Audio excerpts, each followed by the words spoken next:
Hi, this is Crystal. Hi, this is Anne. Welcome to Let's Talk About Faith Stuff.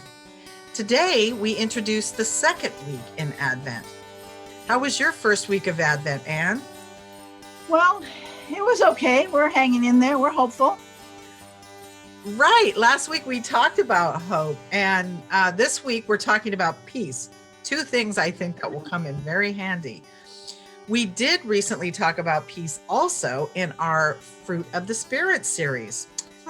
I guess that shows it's a really important topic in Christianity, don't you think? Yes, I do. During Advent, as we look forward to Jesus' birth, we hope to build excitement and grow closer to God. We do this as we celebrate the Christmas season. So let's talk.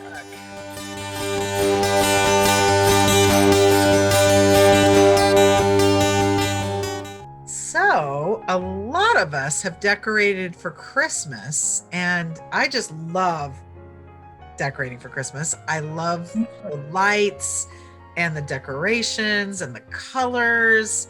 But, you know, the Christmas season doesn't actually start until Christmas. Thanks. But we'll talk about that later. Okay. Well, I got to tell you, I'm having a hard time with Advent so far. I am tired.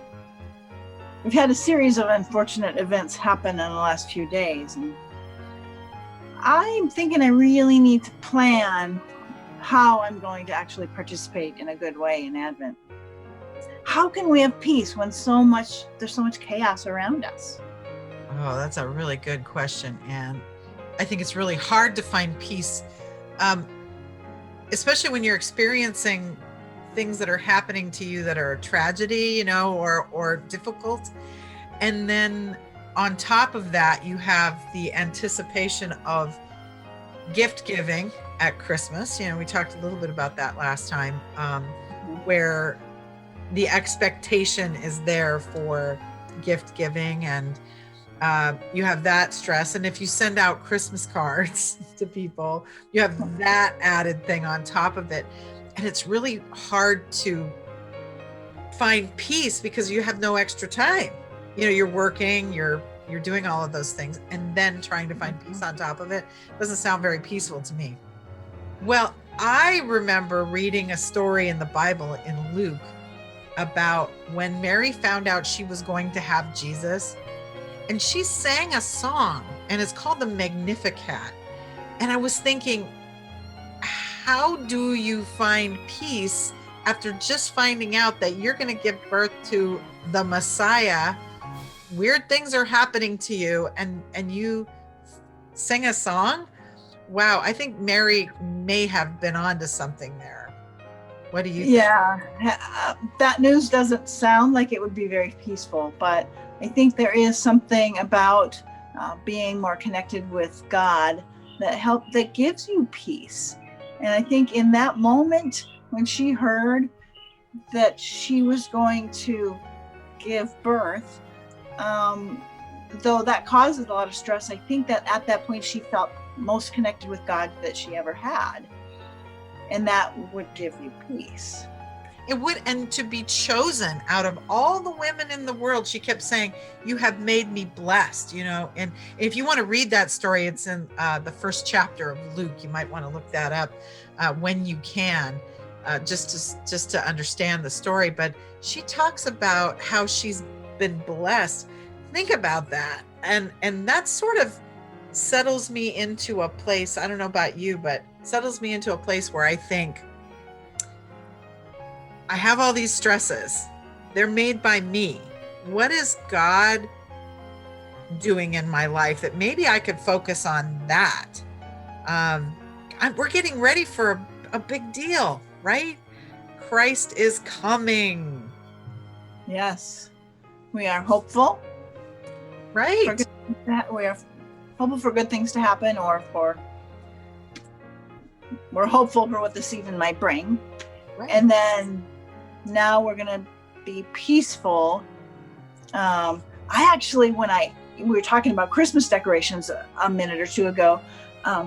When I see Christmas decorations, that actually gives me peace. I don't really understand why, but it does. The And lights Christmas are very music. pretty. Mm-hmm. Yeah, kind of like when you're out in nature and you're seeing the beauty, that is very peaceful. In fact, I think that was in our Fruits of the Spirit series. We had someone walking in the woods and finding peace there. And maybe that's a way that's a similar thing. We're bringing things into our home and putting these beautiful things up that give us peace and help prepare us for Christmas. I agree. And I think it makes it special. You know, it brings to our attention what season we're in. Absolutely. You know, you see my background behind me is not my normal background. You know, I have had all kinds of things back here, and yours too. I've had all kinds of things back here, but because we're in Christmas, we have lights and a tree, and looking at that with the star on top makes me think. Every time I see a star at Christmas time, I think of the story of Jesus, and it helps me to remember and stay focused on what Christmas really is. And that's hard sometimes, because it gets blurry. You know, everything gets a little blurry in the midst of, you know, the snowstorm of gifts and cards and, you know, cookie baking and wrapping present, you know, all of those things. But the star is still there, and we can remember that the star is a symbol of Jesus and all the people that came to follow Jesus. Yeah, and I think even in the middle of a pandemic, things get even blurrier. Just because all the days run together. What day is it? Yeah, and that's a way that we can mark time, as someone might say. Yeah, we can mark time and seasons by change that. I wonder if we could have certain decorations for all the seasons of the year. That way we'd always know what day it is. That's a great idea. But my mom used to keep a Christmas tree up all year round, and she used to put on it different things for different seasons. And like one time she had all stuffed animals up in the tree. It was just adorable, little raccoons, little squirrels, you know, up in the tree. And it was, honestly, at the time, I was sort of like, get over it, Mom. But in looking back at it, it was sweet. I mean, honestly, it was really cute. And she would make little, like a Valentine sort of theme tree and, you know, do all of those things. And there's something about bringing a piece of nature back to your home, even if it's fake, even if it's a fake nature, it does represent a tree, which, as you mentioned when we talked about it in the Fruits of the Spirit, can bring peace to be out in the forest and thinking about all of that. I don't know.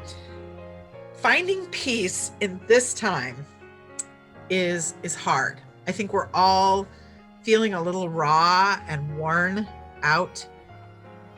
And my idea is, I think this is a good time for me to really focus on how I celebrate Advent in a way that draws me closer to God, and remember that in the things that I'm doing. So when I'm addressing Christmas cards, maybe praying for each person that I address a card to, and just say, hope that they're blessed at Christmas time, or something simple. What about you, Anne? What are you going to try to do during Advent? You've had a hard time lately. Well, I am going to try to make sure that I pray and make sure that I walk outside when I can. But I found this really great, really simple body prayers for Advent. And I'm hoping that I can show our friends that. I think that sounds like a great idea. So I hope that we can maybe check in next week and see how we were able to find peace. So That's a great idea. We'll do it. That. So Let's listen to some music that talks about peace. Sounds fun. Let's do it. All right.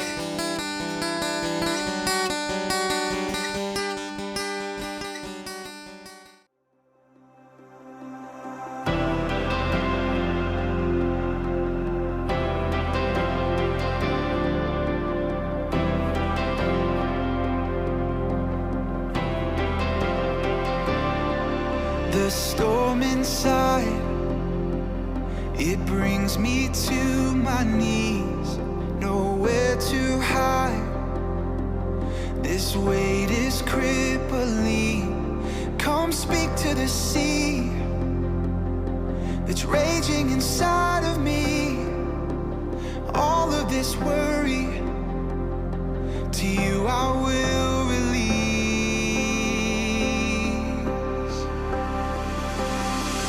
I cast my cares at your feet.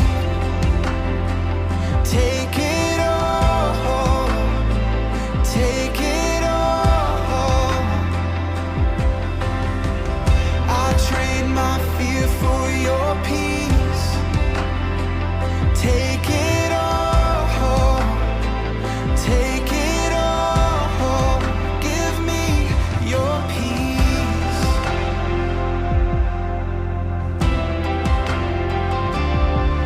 You pull me up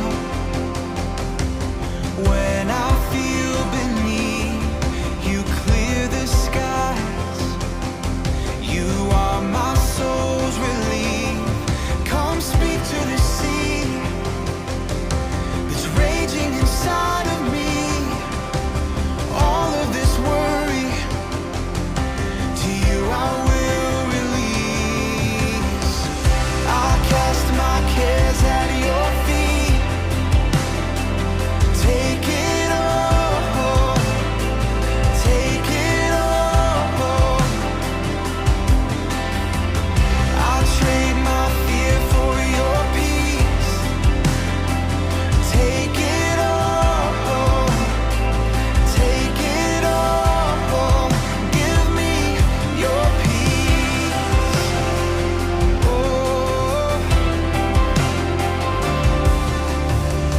let your peace fall down from your head to my heart. Let your peace fall down, 'cause it's who you are. And let your peace fall down from your head to my heart. Let your peace fall down, 'cause it's who you are. And let your peace fall down from your head to my heart. Let your peace fall down, 'cause it's who you are. And let your peace fall down from your head to my heart. Let your peace fall down, 'cause it's who you are.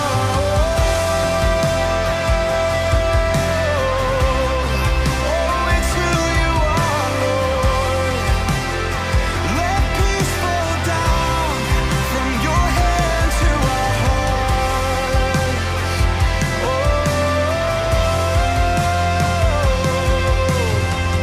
I cast my cares at your feet. Take it all, take it all.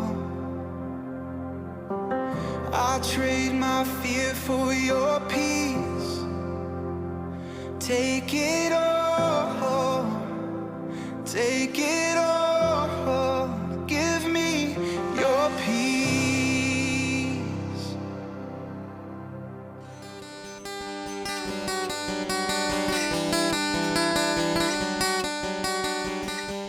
Hello again.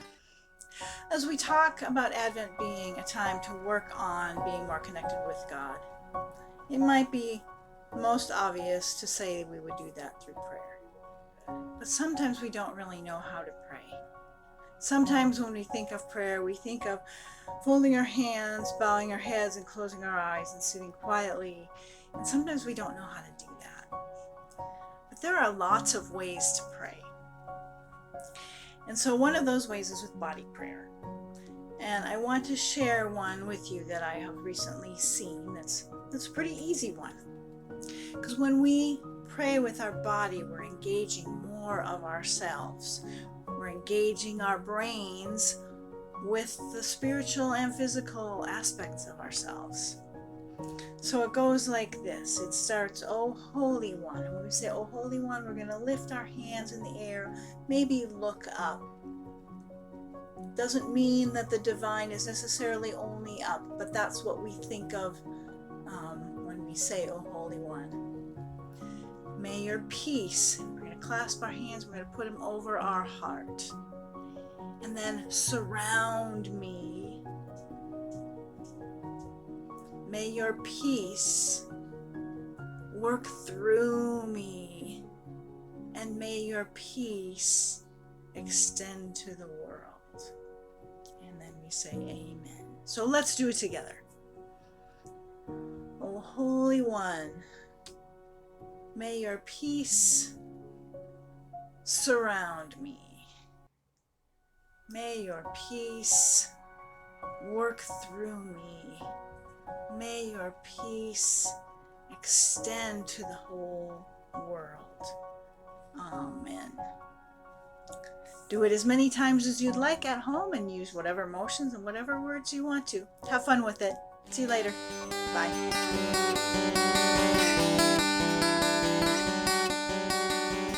So it's time for our lighting of our second Advent candle on our Advent wreath project. So you will need your peace candle and your flame or your electronic candle to put in the top. All right. So here's what we're going to do. When we say the words, "We light this candle for peace," you're going to attach your light, whatever that is. The second candle is the candle of peace. Jesus is our peace.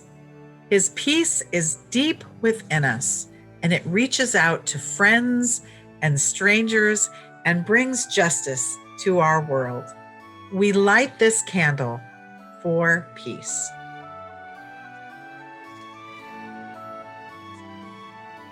Amen. Amen.